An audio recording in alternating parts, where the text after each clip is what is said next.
we found out how effective and efficient that virtual can be.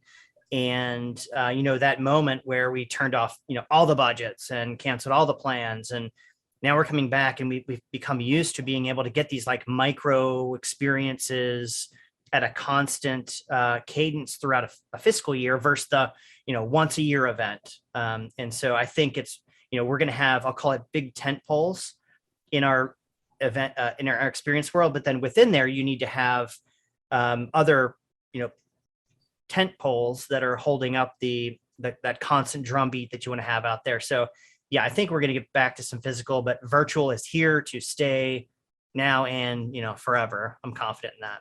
Stake in the ground, tent pole in the ground. Yeah, exactly. So in person, definitely coming back, but I think you're right. At the same time, the consensus is that virtual is absolutely here to stay. We've all seen it's just so efficient and effective to keep these touch points constantly throughout the year. Curious if that resonates with you. Like, is that the big value that you're seeing with virtual events? Absolutely. And I think we also have to mention the cost, because virtual events are cheaper and not traveling is cheaper. And we're getting a lot of results. We're getting a lot of meetings and engagement and traction from them. And we're also able to, instead of hosting one regional event in a specific city, we're able to have an event, have all our resources, developing the content for an event, and then be able to reach a much wider audience. Yeah, I think that we're all kind of back in the learning process of reminding ourselves of everything that it can take to be in person and all the different variables you need to consider. We're all kind of scrambling to compete for similar, locations or dates. And obviously in-person limits your access sometimes. So I think that it's just going to be a learning experience probably for the first half of this year as we start to get more into that groove and into that motion. I will say that particularly through an internal perspective with companies, if you think about what are you going to do with your teams in person, make sure that it's only things that you think you could accomplish in person. So if you've got a ton of slides that can be reviewed in advance, try and do that as much as possible, because the impact you're going to have with actually focusing on team building or activities, things that really require you to be in person, that's where you're really going to see some meaningful change. And that for sure is something that I have felt internally, and looking forward to seeing how we can kind of expand upon what that means to do an event in person with our prospective clients as well. I think that's great advice. Just thinking about the specific channel, whether it's virtual, hybrid, in person, like what can you only achieve through that channel? So what are some of these virtual programs that you've set up for customers? We started two big ones that I'll talk about. One, we call it Rev Up, which is a customer roundtable, but it's a customer-led discussion. So we invite one of our customers that's doing something really cool. They get nominated by their customer success manager to talk to other customers within our customer base about the cool thing that they're doing. It ends up being about an hour-long call. They speak for maybe 20 minutes, and then it just becomes a discussion. It's not even in a webinar format, so people aren't on mute. You can just go back and forth, and it's led to some good relationships even between our customer base and them sharing tips and tricks that are even outside of our platform. So it's always nice to add value there. I know we were just talking about networking before the call. So anything we can do to help people stay connected. What's the average attendance size? What's the average attendance for an event like that? So that one is a little bit smaller because it's focused really on the program owners. So we'll end up with, between 20 and 30 people on those calls, give or take. People always ask for the recording, but we actually do not send out recordings because we want to encourage the live attendance. So last July, we actually launched a brand new logo, brand refresh, new website, and we were really excited to take that out into the world in Q4. And then boom, Omicron hit. And so we took it all virtually. And now is really our chance, as the world is opening up again, to really take that out into the field. And we're doing that in many different ways. Trade shows have opened up again, and that's a really great opportunity to get our brand out. But also we are creating intimate in-person events. Something that we really took away from the virtual experiences we did during COVID was that these intimate events are where the real hearty conversations happen. And Mhm. that's really where the magic happens. I think people feel more comfortable with a smaller crowd. People, really, the experience also makes them more comfortable. I think everyone enjoys wine and talking about wine. And the way that Purple Cork has taught us is you start talking about a theme or a subject like wine, and people start opening up about what their favorite wine is. Get people drinking. Yeah, exactly. And then people open up, and then you shift it to business, and people open up about that. So that has worked really well, and we want to continue that in the field. Our brand is really wonderful, and we look forward to people seeing it in person. And we need something that gets them to come. And I think these intimate, interpersonal experiences, these memorable experiences, are the way to do it. Most of our virtual events right now are one-to-many. So it's how we engage kind of the ground up and the masses, especially because in-person events can be rather expensive. Our virtual events are meant to be able to reach far and wide, and they're meant to teach people how to use Loom and how to use Loom more effectively.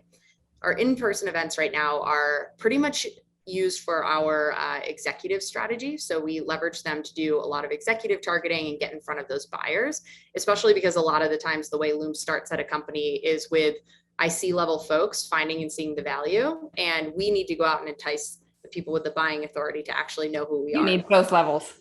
Exactly. Yes. And so we have been leveraging our executive event motion for that. Now, there's still a virtual component to that too, because we are a small team. My events team is a team of 2. I've got one located in Los Angeles, one in Denver, but we need to be reaching executives in New York or potentially London from time to time, or Canada. We are still like expanding kind of everywhere in the world. In fact, 2 of our biggest customers are based in Stockholm. You can probably guess who they are because of this, and Australia. So we do have to have a global reach to our event programming. So we have a handful of events like we've run with Purple Cork in the past that allow us to reach our executive audience around the world or in different time zones from where we are located without us having to travel and be everywhere at once. It just means that Laura and I are drinking wine at 8 a.m. And that's my favorite part of the strategy. We talk a lot about transparency, bringing your true self to work. And, I think that like customers, prospects, they see that when, and you have to be even more authentic and more personal in the way in which you engage on Zoom, because you don't get that benefit of that face-to-face, in-person conversation. And so the more I think, our team has been able to bring to the table, like, here's the real self of, of any extra hopper that comes into a meeting. And we're not trying to put on, some, false face, if you will, in terms of what we're going through day in and day out. We've got our kids, our dogs running around, everything. Mine's Everything is asleep real. right now, thank goodness. Nice. Mine is looking at me through the window going, why did you just lock me out? But it's, it's the more real you can be. I think our customers and prospects, they see that, right? And I think that helps to build that trust even in a virtual world. And then being able to bring some of these more fun experiences like you're talking about. I think it gives people the freedom to actually be themselves more, even if they weren't coming into the meeting thinking they were going to be. We learn a lot more about them. And then, as everybody says, people buy from people. And the more you know about that person, the more trust you're building and the likelihood that you're going to have a long-standing relationship with them, even if they don't buy from you right away. And people buy from their friends. That they do, right? Or a friend, a referral, right? It's, Exactly. it's a big referral world, and even more so when you don't get the face-to-face opportunities. As I said, the last 2 years have completely changed how we work together and what culture looks like, right? So we thought like, okay, like let's rethink what our values are, how we deal with like a hybrid workforce, a remote workforce, Yeah. what are the things now that we need to sort of reconsider? And one of the things that we can that came out of this was like, let's reflect where we are today. And we are, we've been around since the 90s, but our workforce is like, they're young, they're diverse, we have them like, they're global, they're remote, and they're like fun. They're like fun people to hang out with. And we're like, oh, one of our core values is to be friendly and have fun. Like, and Love that. yeah, and it's like, it's such like It's a breath of fresh just a air. weight lift off. Yeah, exactly. We're like, oh yeah, we can be ourselves and like hang out. And that's where like Purple Cork was just such a nice like reflection of our values in our activities, which is like, let's just take a moment and like drink some champagne, have some conversation, just like relax and enjoy our work time, enjoy our time on this planet. We all So need yeah. it. We need more fun in our lives. Yeah, and you know, we need to figure out how to be fun in person and virtually. So I think you guys have really hit on something interesting. We wanted to try something a little bit different this year with some of our events. And we had a series of events mid-year that were a industry vertical that we were thinking there was some strong potential to penetrate. And we wanted to tie in and create an opportunity for our sales teams post-show to really connect a little bit deeper with some of those groups. And so we decided to give things a shot with doing a virtual wine tasting. So that was kind of our starting point for that. But what it did is it gave our sellers an opportunity to really have an easy entryway post-show in terms of following up with some really high value prospects. So that led us to our virtual wine tasting that we had in July with Brady and Redcar. I love it. And I hear it worked pretty well. So far, so good. Yeah, so far so good. It was actually a fantastic event. The in-person event piece, we started out by creating actual like true fancy cardstock invitations. We had a target list of about 40 accounts. So it was very tied in with our ABM strategy. And a set number were given to each rep that was going to be at the show who had identified some prospects that they wanted to invite. And so when they saw them at the shows, they were able to say, hey, by the way, in a couple of weeks, we're having this event. We're going to have some of our top customers there that are in this space and well known. We'd love to invite you. We're going to send you a couple of bottles of wine. You can come join, have a couple drinks on us type of thing. Right. And then the follow-up after, right? So invited these groups of people that are on this target list. But it was baked right in such a way that they were able to help make it feel like a very personalized experience. We brought that very, very small audience on, and it ended up just being a couple of our target accounts, which for us was perfect. That's exactly who we wanted on there. Our top target accounts, some of our best customers who were able to go on and honestly gave better commentary than we could have ever scripted. In all these cases, it can be more efficient and effective to focus on online events rather than in person. So webinars and virtual demos, these offer you a flexible and convenient way to reach a potential customer that maybe you cannot reach in these huge trade shows. So the good thing is that we have partners like you, like Purple Cork, that can organize and execute these events quickly and with a lower cost compared to, traveling and staying at these hotels, at these events. And, Not to mention the headache of all the logistics. Right. And the other thing is that you can reach a wider audience because you're not just counting with people that are going to attend these conferences. You're also counting with anybody that can be reached with an internet connection or, regardless of location, you can get our next event next week. We have people in Poland and Canada and other places attending. So, you can get a lot of people from different places and you can still build the rapport that you could potentially build in person. And a lot of people will argue that online doesn't allow you to build that rapport as much as you would in person. But the reality is when you go to these conferences, you're overwhelmed, you meet a lot of people, you hear about many solutions, you even forget about the names of the companies you spoke to. And towards the end of the day, you're tired.